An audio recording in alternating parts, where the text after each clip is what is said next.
Thank you, Jill, and thanks everybody for attending. Today we're going to talk a lot about the recent cyber attacks that you may have heard of in the news over the past, let's say, 2 months or so. I think the idea behind this presentation, and we get a lot of questions about it as an MSP, is, what do you hear these big attacks that happen at FireEye and SolarWinds, and what do I do, and what do I take away from this? And if they can't do it, what should I do as an individual? And the truth is that even though you're unlikely to, I probably should get to the intro. Even though you're not going to experience things just like these big attacks did, there are things we can learn from it and takeaways. So just to start us off here, one sec. Cyber attacks are not only more frequent, but are becoming higher profile. So, in January of 2021, where we're at right now, phishing is at an all-time high, just like it was a year ago today. There are more attacks on different types of organizations. The attack landscape is getting broader. There are more data breaches. It really is. We talk about a new normal when it comes to working from home. But we also have the new normal when it comes to security, which is that we're basically under a constant state of threat. Attackers are not just are now going after places like SolarWinds and FireEye, as well as several departments of the U.S. Federal government. So we'll get into this a little bit, but SolarWinds is a technology company. They produce equipment that companies like a DP Solutions might use, like a department of the federal government might use, like a big Fortune 500 company might use. They're providing tools, and in that case, they were exploiting that technology company, as well as FireEye. FireEye is a company that develops, does security, simulated attacks. They develop tools for this. They are designed to be assessors. They're supposed to be one of the good guys that helps protect us from this stuff. There's a lot of reason to think that what happened with SolarWinds and FireEye had downstream impacts. So I believe the order that we heard about this stuff was, first we hear about FireEye, and that the Russian government, or what's suspected to be the Russian government, breached them using novel techniques, which we're going to talk about in a second what that means, and then used that access to get access to FireEye's tools that they use to do penetration tests and other simulated attacks in order to harden defenses of their customers, and then use that stuff on SolarWinds in order to exploit them and then get access to monitoring systems. We don't really know everything we need to know about these attacks to fully address it. So as I mentioned, there's some downstream impacts here. We don't know exactly how far down the rabbit hole, especially on the SolarWinds end, these guys went. Did they exploit Orion monitoring to such an extent that now they're in every Fortune 500 company? Probably not. More likely that that we need to learn more about the attack, the nature of the attack, how far they went, what their goals were, etc. There's definitely a feeling of helplessness or inevitability towards cyber attacks. I hear this all the time. If the government can't stop it, what can I do? I can understand the negativity towards this. I look at it, I try and take a different view, which is that there are other threats that we face all the time that we can't necessarily avoid, that exist in our lives. And now cybersecurity is one of those things. Obviously, we're all dealing with COVID-19 now. That's sort of a constant threat. But even before then, we had the constant threats of, for example, traffic accidents, or we had the constant threats of, sadly, terrorism, or other sort of things that could happen at any time, and we can do things to prevent them, but not everything. Not everything can be prevented that is a risk. So the world's a chaotic place with a lot of risks. We just sort of need to understand what's happening to us, and then use the information about the threat landscape to our advantage to protect ourselves and make good decisions. If we sort of understand the environment we live in, and what is happening on a day-to-day basis, it's going to inform our decisions, even if we're just a small business that has a much more limited technology set and data set. So today's agenda, pretty simple here. We're going to just review the recent incidents and consequences of them. We're going to talk about a few mistakes, successes, and factors that led to those attacks, some of which, could not be helped. Talk a few about lessons and recommendations for your business. What should I do right now as a result of this stuff? Look beyond the headlines and understand the overall security and risk landscape. I think that's really important because while we're focused on what do I do about SolarWinds? What do I do about FireEye? There's these other things that have nothing to do with SolarWinds and FireEye that really could be more impactful to most individuals. And then, of course, Q&A, where we can go over this stuff or any other topics that are interesting to you. So what happened here? So FireEye, as I mentioned, they are a company that does security services. They have what they call, I think they're called red team tools. There was a highly sophisticated attack against them. So this was not something done by a guy in his garage or a phishing scam where somebody bought a phishing kit off the dark web and started installing ransomware to collect cryptocurrency. This was organized and done by a large group. It was probably state-sponsored. You don't usually have these kinds of resources to do these kinds of attacks unless you have a lot of power behind you. It may not surprise you, especially when you're talking about things that are sort of dark web, underground. Most of these kinds of attacks are done by individual criminals with simple goals. This is obviously not one of those cases. They use quote-unquote novel techniques to steal red team assessment tools to test security. So if I was doing a cyber assessment or a vulnerability test or any kind of security assessment, all I can do is look for vulnerabilities and weaknesses on a system that are known, right? So there are databases out there. Every time that there's a patch or an update to a solution, it's because it's addressing something, either a functionality issue or perhaps a security or a technical flaw with a product. These are things that these companies know about. When Microsoft issues a patch, it's because they know that there's a flaw in their product. But the very existence of patches and the fact that you're going to get patches into the future for these products means that they have flaws that we don't know about yet. And essentially, most likely Russia used techniques about vulnerabilities that we didn't know existed, or I'm sorry, FireEye didn't know existed, to breach them and to get in and do things. It was an attack that they weren't prepared for because everything that they were doing was unlike things that they've seen before. Again, another reason to think it's state-sponsored. SolarWinds is a little bit different. SolarWinds is an IT sort of management platform. They've had a lot of products. They're a very big company. We've used them in the past. I mean, full disclosure, we sent out a letter to all of our clients to be clear. We were not on one of the affected Orion versions. So fortunately for us, none of our assets or our clients were breached. All this was assessed, and we took proactive steps on this. But a lot of places had SolarWinds Orion in place and one of the affected versions, which means that they were potentially subject to breach. So this was also suspected to be state-sponsored attack. Orion is a network monitoring tool. It looks for things like uptime, system status, etc. It's used by the U.S. government, many departments of the U.S. government, IT departments across the world, and tech companies. So again, this is a product that's well known. I mean, maybe some people aren't that familiar with SolarWinds, but imagine if it was like a Norton or perhaps a Cisco or other well-known tech company. We're sort of talking along those lines.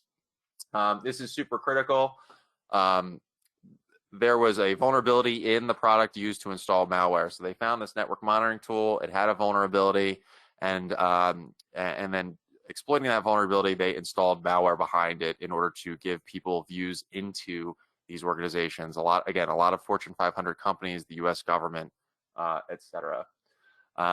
This has serious implications. If you had one of these Orion systems in place, it's very important that I would say that you make sure that Orion is fully updated to a supported version, and that I would consider doing a full security assessment to determine if there was any damage done and patch up any holes that exist. As I mentioned, several departments of the U.S. government and Fortune 500 companies have been compromised, and FireEye may have discovered the SolarWinds attack when diagnosing what happened to them. So again, this is kind of where another area where we don't quite know everything yet, but there's a lot of reason to believe that the SolarWinds attack occurred a little while ago, and that FireEye, when they discovered that they were attacked and received assistance from the FBI, as they looked into what happened, discovered that SolarWinds, who they work with, also was attacked. So a lot of times when you're talking about cyber espionage in particular, where a bad guy is existing in a network, stealing information surreptitiously for a while, sometimes you don't discover these things until a long time in. Ransomware is really easy to discover because you see a big notice on your monitor saying you're locked out and you have to pay a Bitcoin or whatever. But the espionage things are much scarier because people could be existing. It's like having termites in your wall. These things could be existing and you don't even know it. So what was the fallout from these incidents? So fortunately, FireEye was quick to release countermeasures for their tools publicly. So imagine if somebody broke into the U.S. government and stole a bunch of fighter jets or weapons or something like that. This would be like if the government released an anti-fighter jet measure or something like that in order to fight back. So FireEye released that, which was a really good thing. In their specific incident, there was no evidence, at least to this point, at the time of this, that specific customer data or other private information was taken, which is a really interesting thing, right? This again gets to the state-sponsored nature of this. They weren't trying to steal money from FireEye, which I'm sure FireEye has a lot of. They weren't trying to commit fraud as FireEye. They wanted those tools because the tools had value for the actors to commit other attacks. This was like the first step in a cascade of attacks. The goal was the tools. The SolarWinds damage to me seems worse, and I say seems because again we don't know quite everything yet. The Orion flaw led to breaches into multiple government agencies and Fortune 500 companies.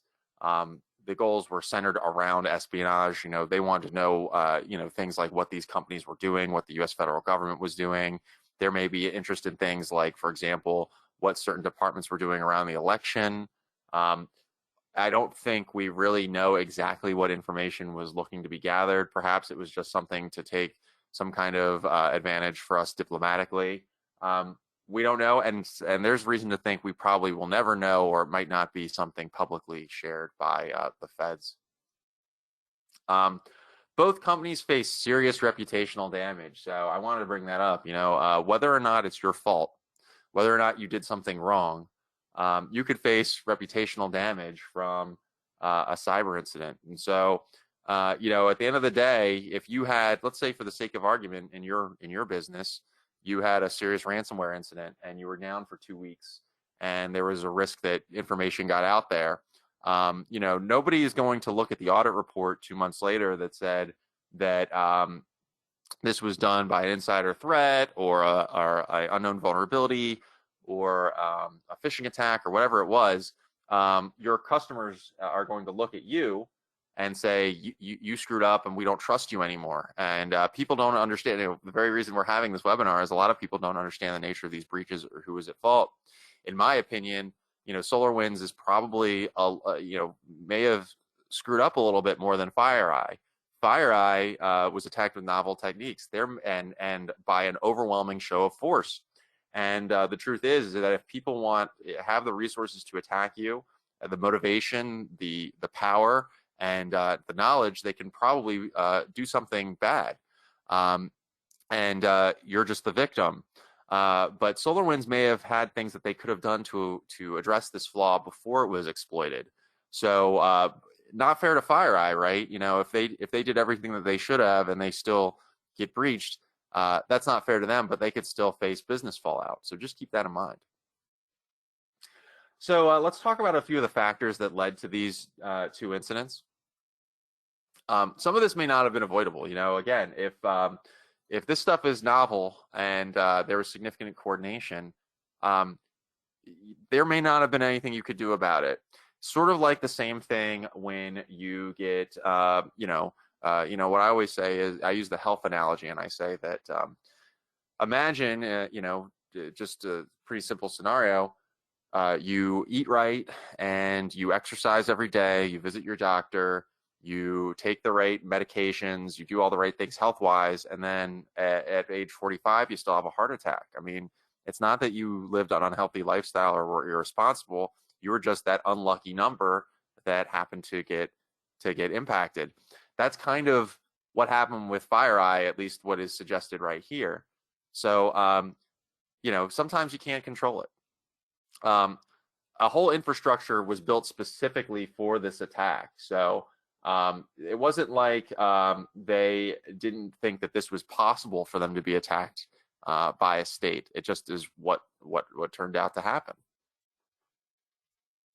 SolarWinds was a bit more long-term. So the code was added in October 2019, but malicious code didn't start until March 2020. So someone injected some code. It's believed to have happened, I guess this would be almost 15 months ago or so, but actually didn't start running until about 6 months later.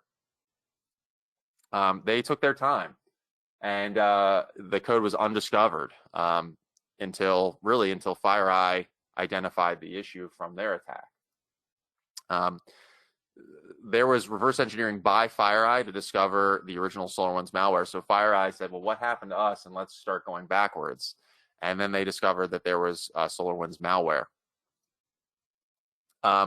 Another issue that I wanted to bring up, and this was cited in the New York Times, you could read more about it. We don't have enough time to get into it right now, but SolarWinds, for some of their development on their Orion product, moved development to Eastern Europe.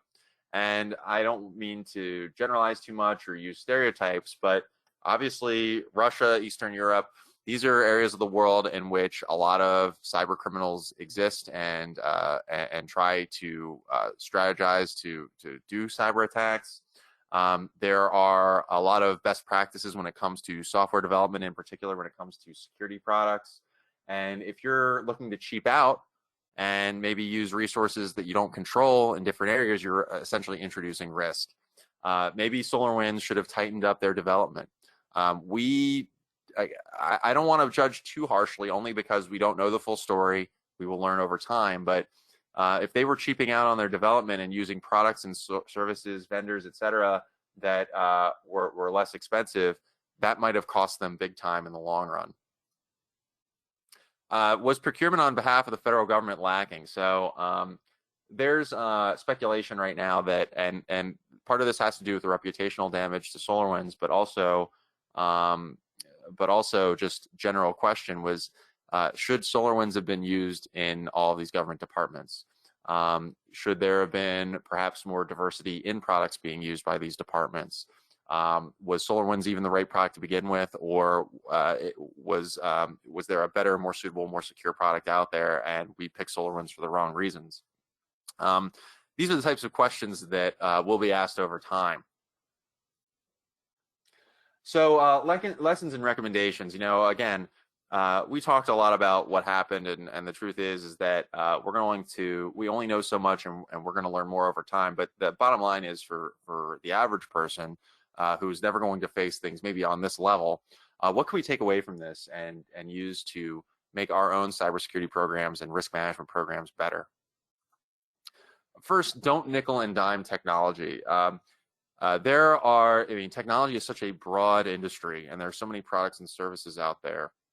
And there's a temptation by people sometimes to say, well, Microsoft,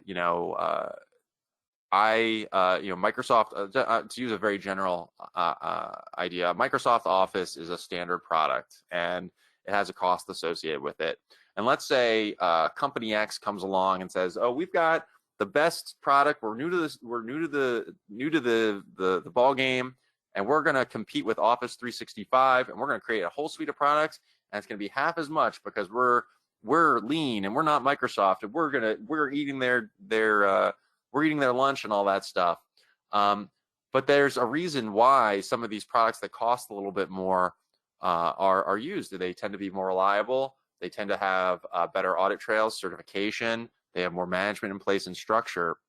And so be very careful about the tools and services you pick.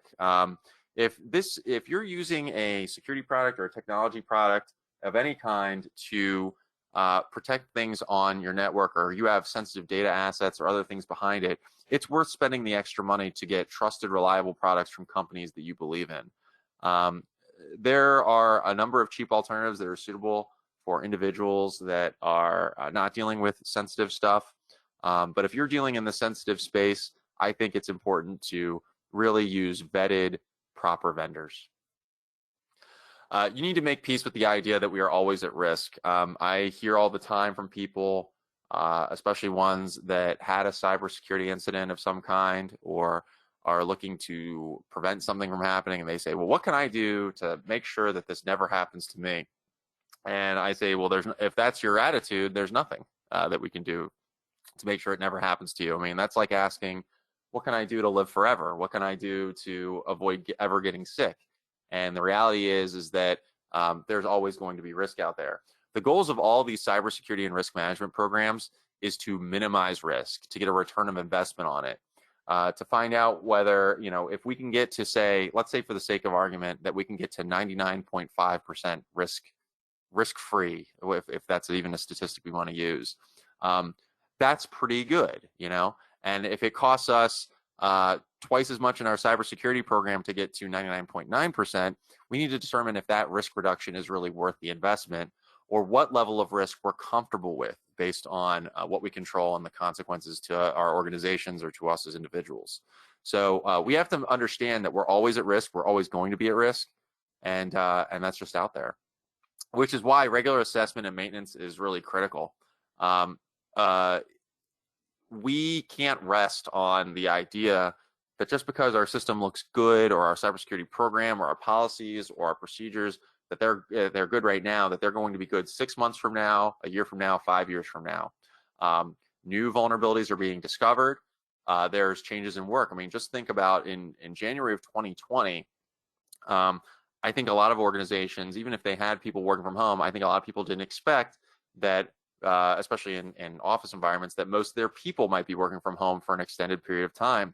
This has a dramatic impact on creating a cybersecurity program, because now all these people are using personal devices, and they're working from networks that you don't manage, and they're connecting at different times of day, and they might have people in the room who are seeing sensitive information because their roommate is at home or something like that. We have to constantly reassess our system, make sure that we're doing the right things, make sure that the vulnerabilities that are relevant to us are still relevant, and things like that. Security and risk management is a discipline, and that means you have to constantly revisit it and constantly assess whether the tools and services and plan you're using are still suitable. It's very important. Supply chain matters. So things can happen, incidents can happen, not just security incidents like what we're discussing with SolarWinds and FireEye, but other incidents like identity theft and fraud. I get questions sometimes like, somebody tried to this was just a recent one. Somebody tried to file a credit card application using my name and social security number and address and all this other stuff, but I didn't give this information out to somebody, and I've been doing all these things, and I don't think I've had a data breach on my system and stuff like that. But the reality is, it might not have even been on you. It might have been that you gave this information to some bank, and the bank got breached one day, and you didn't do anything wrong. The bank did something wrong, and now your information is out there. A similar idea could be said for just the supply chain in general. Let's say you have some kind of hook between your system and a partner's systems. Let's say you work with a bank, you do mortgages and you work with a bank, and somehow your systems are connected, you share data or something like that, and that it's not your system that's flawed, but your partner's system that's flawed, where you share data. Well, now you have a breach of information that belongs to you, but it's because your partner was irresponsible. So I think it's really important to understand, if you're sharing sensitive information with a third party, that there's some kind of statement that third party is doing the right things with your information, that they have some kind of assessment program in place, that they audit their systems, that they understand the laws that they have to deal with and the regulations that they have to deal with. it's not enough to really just protect your own network, but know all of the little hooks from everybody else in the community. There are benefits to splitting things off local networks. So if if malware infects a network of service connected to one PC locally, if you have other devices that are offsite, those devices may not get impacted. So you just need to consider what you have. I don't want to make too many judgments about what should be done for any individual. The differences are going to be based on organization, based on the data you control. But there is no one size fits all when it comes to where things sit, how you operate them, so on and so forth. A check off the box mentality is pretty dangerous. We see a lot of times when people need to meet a compliance standard or need to do something for cybersecurity, they say, well, are we doing these 20 things or these 100 things? Yes, we should check off the boxes and make sure we're doing all of those things, but we shouldn't look at these as simply, are we doing them or not doing them? We need to look a little bit broader and say, are we managing these things right? Are we using the right products and services to accomplish these goals? Do people understand the policy? Even though we've issued a policy to address acceptable use, for example, do our people understand that policy and are they abiding by it? Yeah, we issued the policy, which makes us compliant, but if our people aren't using the policy, it doesn't matter. So there has to be a management aspect to it. We need to internalize what these standards are, these checklists are, so that we not only implement the things, but we own them, that we're a champion of them as well. So to move beyond the headlines real quick and look at the risks we're facing here in 2021, and I want to talk a little bit about a little bit more of the average person. I mentioned this earlier.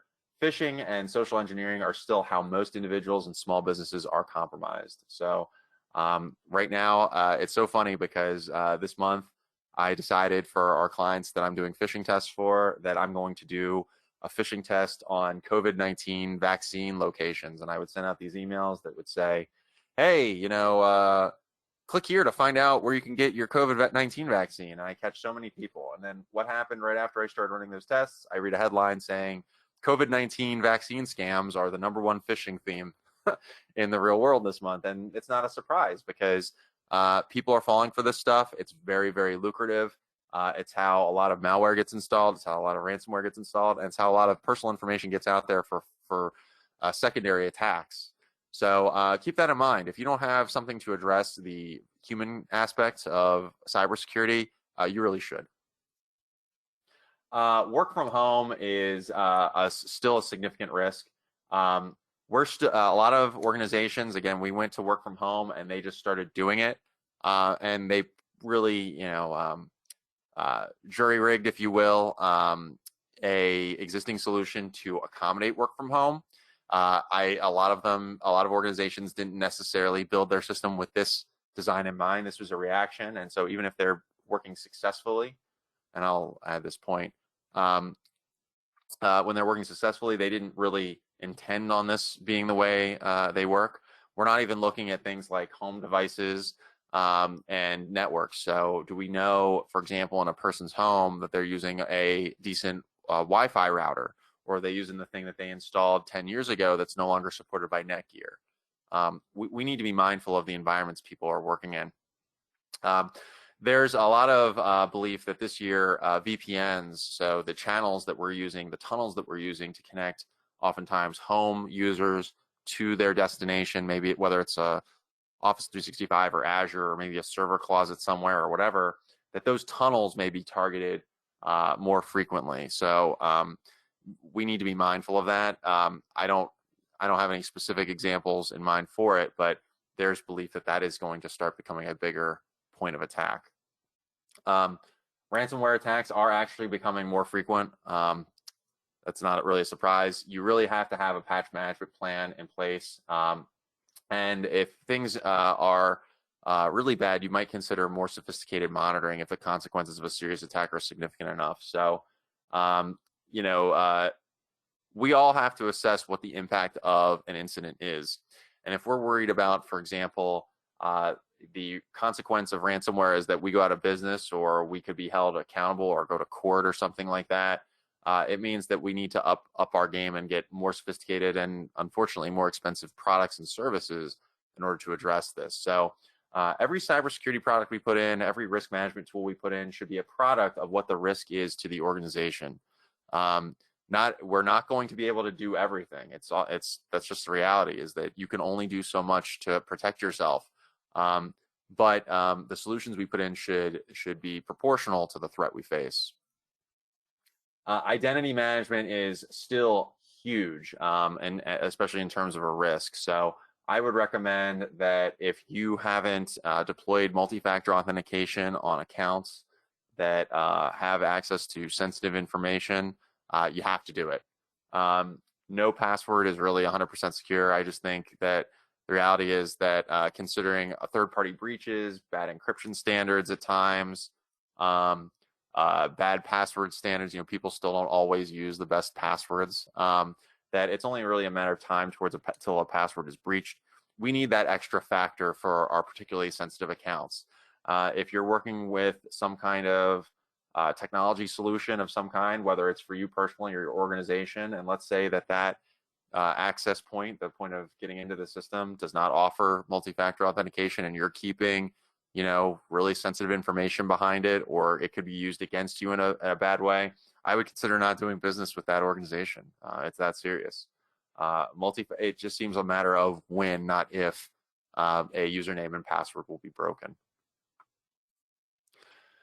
So to wrap things up, just in terms of the prepared content, we're sort of in the fog of war of the recent high-profile attacks on FireEye SolarWinds in the U.S. government. I mean, we may never actually know exactly what happened. We'll have some ideas about what happened, but we're not going to know. It's not like we're going to see, to be a little, I don't mean to be too dark about it, but on 9/11 we know who committed the attack. It's not going to be like that for a lot of these cybersecurity incidents. These people exist in the shadows. What we need to understand is the big picture here. What was the threat? How did we get attacked? What can we do to respond to it? Companies and individuals need to focus on diligence and strong hygiene for their plans. So what's good for today isn't going to be good tomorrow. The more valuable your assets behind your cybersecurity, the more investment and evaluation are needed. So that's really important to mention. Don't take anything for granted. So just because, let's say for the sake of argument, you worked with a third party and got a cyber assessment and you got a clean bill of health, they're really happy with what you did. Maybe there's a few areas of low risk, etc. Don't assume that tomorrow you couldn't be breached. I mean, that could absolutely happen. Anything is possible. You don't want to, at the end of the day, we want to sleep easy knowing that we did the things that we needed to do to be responsible, but it doesn't offer us a guarantee that the worst won't happen. What's good today may not be good tomorrow. I think I touched on that now. 10 years ago, we weren't talking about multi-factor authentication, and now it's a no-brainer. 10 years ago, a lot more servers were in place, and now everything is, not everything, but a lot more things are software as a service or in the cloud. We have to take an approach that we have to be willing to move on from our sacred cows, if you will. Just because we're happy with something now, we should be open to new solutions. The more valuable your assets are behind your cybersecurity, the more investment and evaluation are needed. I think this is a no-brainer. The analogy I've always used is, if you go to a bank and you walk in, you can steal the pens where the deposit slips are, no problem. You can just rip it right off the chain and walk out with it, and I don't think anybody's going to be chasing you down. But it's awfully hard to get into the vault. There's big plexiglass in front of the tellers, and there's combinations on the vaults and things like that. And the reason is they know that there are a lot of assets behind the counter, and that the pens that people use to fill out the deposit forms aren't that valuable, so they don't really secure them that much. You need to think of the same way about your data assets and your technology. So what do you have that's valuable? What would the impact be? And those are the things that need to be behind your Fort Knox. Focus on governance and thoughtfulness when it comes to deciding who to do business with. So if a IT services company or a software company or a hardware vendor or a network security company or whoever, or maybe third parties that you do business with, forget about the technology side, maybe you work with a partner in finance or a lawyer or something like that, and these people don't really practice good cyber hygiene. Maybe you don't want to do business with them. I remember several years ago, as electronic medical records were getting adopted by medical practices, there was definitely a feeling of some of these people that were saying, well, I just want to use simple stuff, and I don't want to spend on expensive technology and things like that. But a lot of those organizations that decided to sort of bury their heads in the sand and stay behind also got breached later. And we can only control who we do business with, and if people aren't going to act responsibly, the only thing we can do is decide the terms of engagement with those individuals. I think it's more important now than ever to have trust and diligence with the people you work with. So yeah, please let us know if there are any questions. We have the question box. You can hit the little raise hand button and we'll get your questions there. My contact information you can see in the bottom left-hand corner. My extension's there, as well as my email address. Right now I'm doing this from my living room, so your best bet is email, just because I'm not always at my desk phone. Next month we're doing a partner webinar. We're going to talk about why cybersecurity and physical security belong together, with a guest speaker from CCOM. So if you've attended some of my webinars in the past, you know that I often talk about how security is a comprehensive thing. It's that you can't just buy technology tools. It's that you have to have good maintenance. You have to have good policies in place. People have to exhibit good behaviors. You have to have physical security in place, so on and so forth. May not surprise you that I'm not an expert on physical security products. I'm a tech dork. I'm a big nerd, and my focus is on computer systems and networks. So we decided to bring in one of the experts from our friends at CCOM, and that'll be February 24th. So in the meantime, hopefully you guys got some questions in. Jill, have we received anything yet? Yes, we have. Thank you, Ben. Okay, first question is, how do I know if my company was impacted by the SolarWinds or FireEye breach? So the answer is you may or may not. So first, when it comes, let's talk about each individually. So first with FireEye. So the FireEye breach, as I mentioned, was about stealing tools. So most likely you weren't impacted by that, just because these people were trying to steal tools to commit some other attack. Now, maybe another attack in the future is going to use those FireEye tools to break into you, but that's unlikely to be a direct consequence of the FireEye attack right now. So I wouldn't think of it necessarily that way for FireEye. SolarWinds is a little bit different. So fortunately, as I mentioned, for our clients, our Orion tool was not on one of the affected versions, so we have no reason to think that anyone was breached as a result, thank goodness. And there's no evidence or anything like that, so our clients were not impacted. If you are working or sharing information with a company that has SolarWinds stuff in place, you probably want to ask, what did you do about the SolarWinds Orion incident?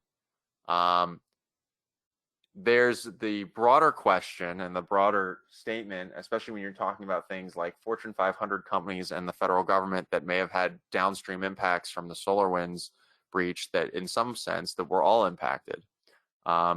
You probably have data, personal data, located with one of these entities that was impacted by the SolarWinds breach. And so now, just like with the Equifax thing that existed a couple years ago, we could see downstream impacts from that. What if, for example, I believe the Treasury Department was one of the affected departments from the SolarWinds Orion incident. What if tax information was taken and that information is going to be used for identity theft against you? Well, you can't help that the attack happened or that the Treasury has your personal information. They should have your personal information. It's the federal government. But what you can do is be mindful about what is on your credit report, or even freeze your credit if you're concerned about that sort of stuff, so that people just can't file, credit applications or mortgage applications against your name. Those are the things you can do right now. vigilance is really the number one thing you can do. Be mindful of what you have.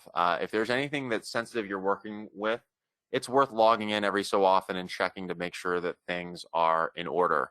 Um, uh, going down to things as simple as checking your bank account to make sure that the transactions look right, going into your credit card account, going into any retirement accounts you use and making sure that nothing unseemly is happening. There's no reason to think on a day-to-day basis that you're constantly being breached, that like every account is open and things like that. But it's hard to trust anybody. And so one thing we can trust or we can look into is looking and making sure that things are fishy and looking out for our own assets.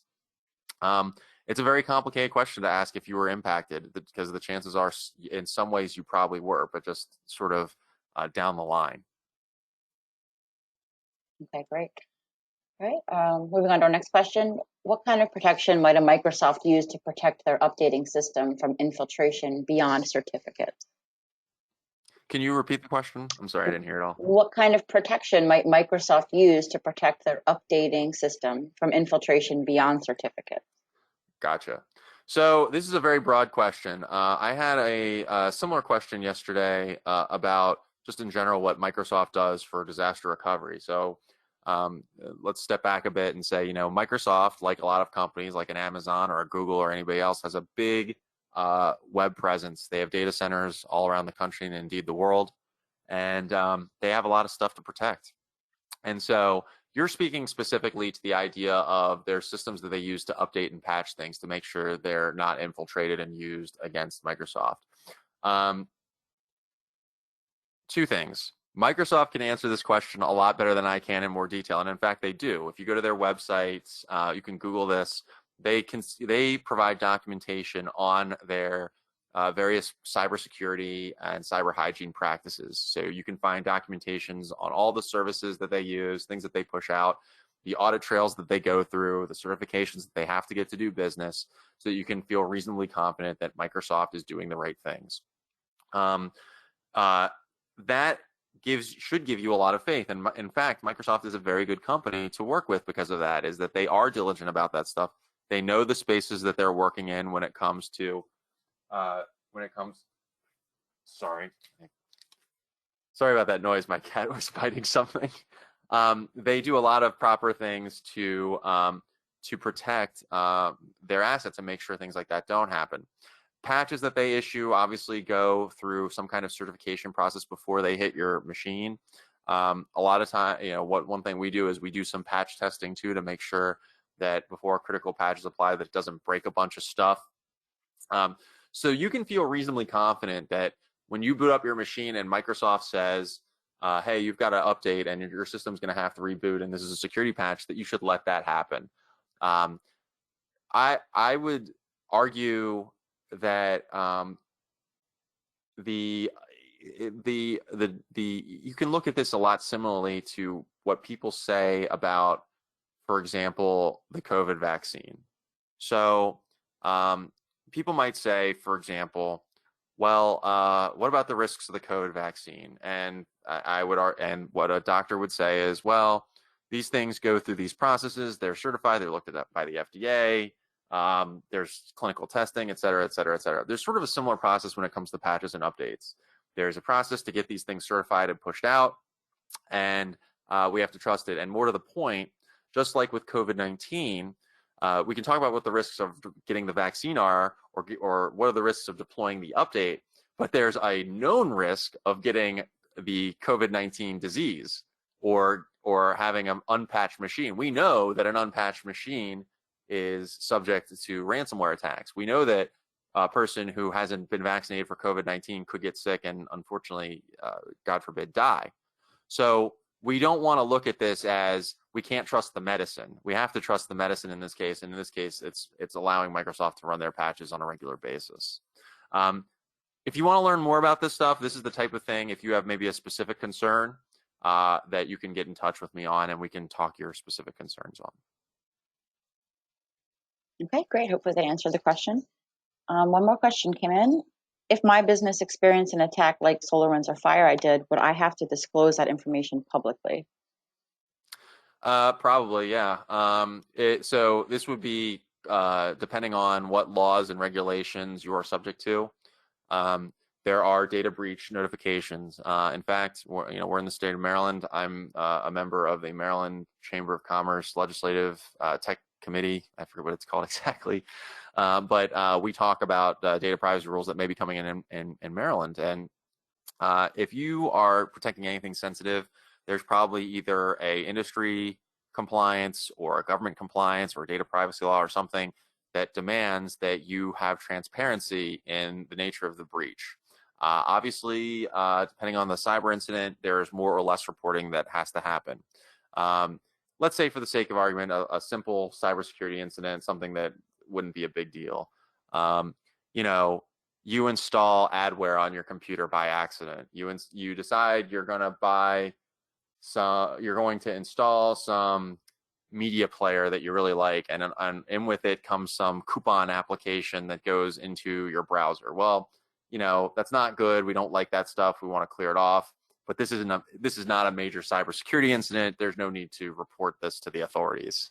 However, if you're locked out of all of your sensitive healthcare information for your medical practice, and there's reason to suspect that a bad guy has access to thousands of health records or financial records or personal information records, you're going to have to report that. And that could be in the case of HIPAA, it could be both to the federal government, the Department of Health and Human Services, as well as the media. It could be, in the case of like a PCI, disclosing it to the payment card industry and maybe facing some fines and or increased card fees.